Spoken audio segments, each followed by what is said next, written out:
The ban on the use of farm bricks for building houses in Chivhu takes effect on Saturday following the end of a 6-month grace period granted in July this year.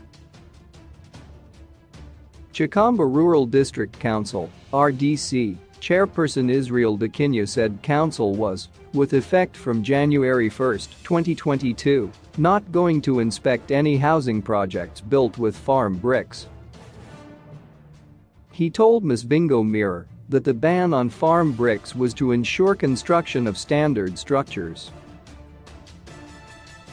He said more than 20 houses were lost in Chivhu last year alone due to floods, and molders of farm bricks were causing untold environmental damage. The ban was agreed upon in June this year, and stakeholders including Chivhu Residents and Ratepayers Association, CHURA, chaired by Collins Varavish, and Chikamba Informal Traders Association, CHITA, chaired by Shepherd Jong, were consulted. A meeting was also held with farm brick molders, in which it was agreed that they were no longer going to mold substandard bricks after December 31, 2021.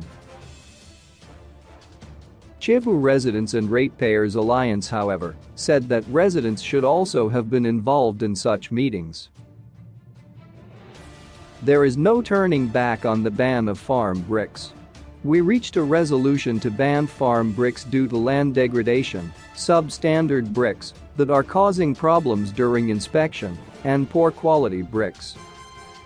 Brick molders are digging everywhere, even in residential stands, and those pits pose danger to children, and deforestation is another major issue that was considered in making such a resolution, Dakinya said.